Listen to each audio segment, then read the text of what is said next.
How are you doing today? Just want to make a quick video about this. Now, what is this thing anyways?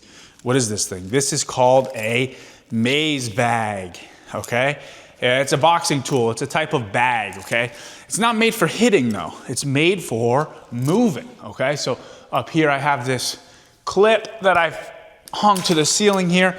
I like setting my maze bag up about my chin level, maybe even a tad lower because of how I'm gonna move. It's going to literally help me with my jiu-jitsu. Let me just pause my round timer, stand by. Hit my round timer. Okay, cool. So basically, what I use this maze bag for is I use it for an active recovery. You're probably asking, why are you showing us boxing stuff on a jiu-jitsu channel? Listen, this is a recovery element that does also kind of add some skill. And listen, why would you not use this if you can kill two birds with one stone? You can recover from your jiu-jitsu workouts, but you can also enhance your boxing and striking and footwork skills. It's a no-brainer to use, okay? So this is when I get to the maze bag, okay? Now, and really all a maze bag is it's just a pendulum, just like any other bag swinging. It's not meant to be hit, okay? And this is one that I've purchased. It's like $20 on Amazon, but my first maze bag I ever made, I used with a rope and a pillowcase, and I filled it with some, I think it was either sand or flour. I put it in a Ziploc bag.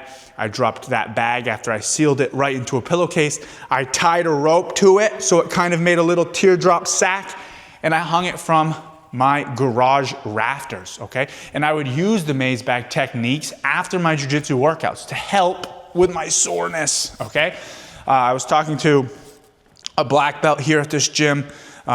He's a lifelong wrestler named Dan, and Dan said, growing up in high school and everything, his coaches would always make him do conditioning after practice. And as a child, as a young man, he did not enjoy that. He felt like, it's like, we gotta do this again. It's like eating your vegetables, you know? You don't necessarily always enjoy it.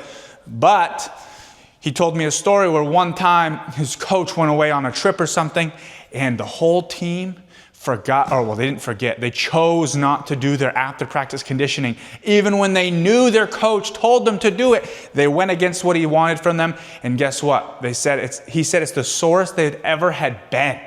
Okay, now the wrestling didn't change, but it was the after practice conditioning, the after practice workout, the recovery, the moving things around. That's what they took off. They took it easy when the coach wasn't around, and guess what? They had to pay for it. So listen, that was a lesson Dan had to learn. So after practice, for me, I always try to do some type of conditioning, whether it be kettlebells or some ropes or some bands or some bag work or some deadlifts or something, whatever. But after practice, I'm doing it. I'm doing conditioning. In this case, we're doing the maze bag. And the reason why I've selected to teach you about the maze bag is because, like I said, you can make it at your house, okay? You can get started with it. And guess what? It doesn't just have to be a workout for post jiu-jitsu. You can do it as a cool down for anything. You can do it as a warm up for anything. It's very low impact. You can do it for sustained periods of time, okay? Think of this as like a simulated boxing kind of movement thing, kind of getting some blood flow, some rehab, some circulation, get your body to heal. Also, you'll really start to train better cardio. And you say, how are you going to train better cardio on this thing? You can't even hit the thing. Well, listen, if you just go for 30 to 40 to an hour long straight of just kind of loose moving around, kind of getting that active recovery, getting that second stage heart rate, you will actually start to build the capacity to have great cardio. Think about this. Cardio is not just how much fuel you can explode out of your tank. It's also about how deep is the tank. And this type of work actually allows your tank to be bigger, to actually store more cardio energy.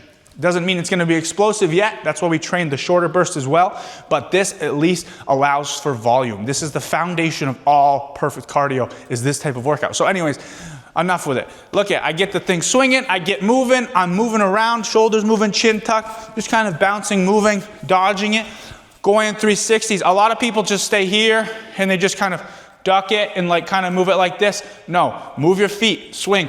Listen, the thing's only maybe 3 pounds max. Like it doesn't weigh a lot, okay? Put it a little lower than your chin so you have to kind of duck down, you have to step back, you see it coming, you're watching, you're working on your vision, you're working head on a swivel, chin's tucked, not chin in the air, boom, KO'd. Chin's tucked, eyebrows, I'm looking through my eyebrows, peeking, looking, moving, circling, small steps, not large steps.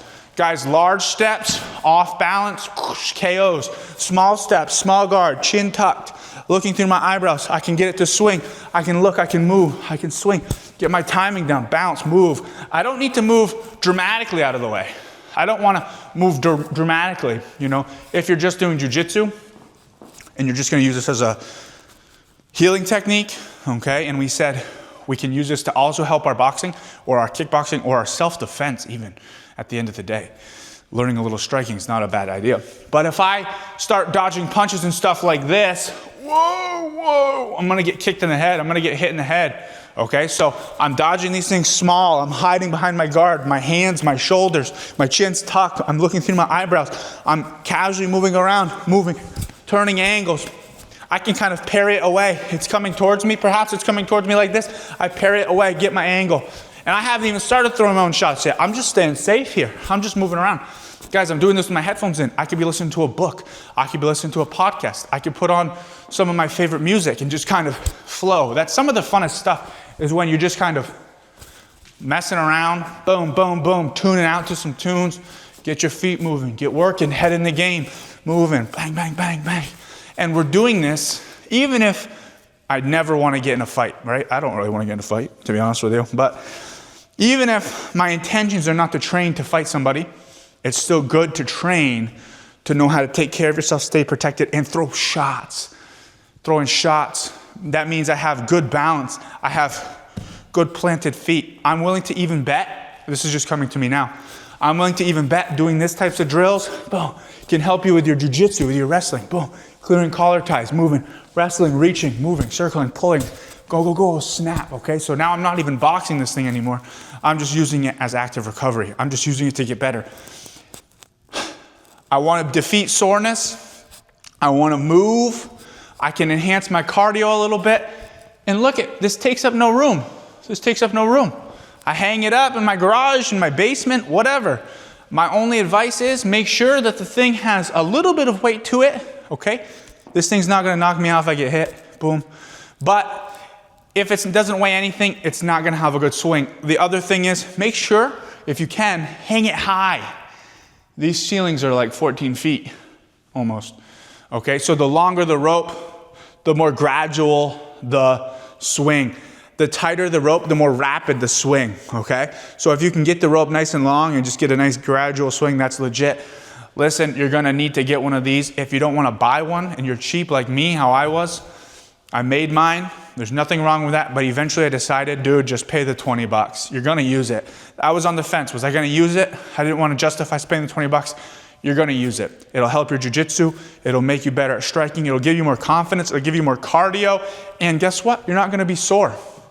You could do this for hours. You're gonna get smarter doing this. You're gonna listen to podcasts. You're gonna listen to books. You could read books while you're doing this. Soak it in, okay? And if you've got a twinge or something already and you can't train, come in, absorb the knowledge in the room, watch the practices, observe. John Danaher says observation is the most crucial part to getting better at jiu-jitsu. Just the sheer reps of observing. And just like anything, your observation skills will grow as well. The more time you're in the environment. So if I'm broken and I can't train, I got a jacked up neck, I got a jacked up back, whatever. It's either I sit on the couch and eat the chips, or I'm in here doing what I can, trying to recover on the bag and at least taking it in. Just some thoughts from me. Get after it out there. See ya.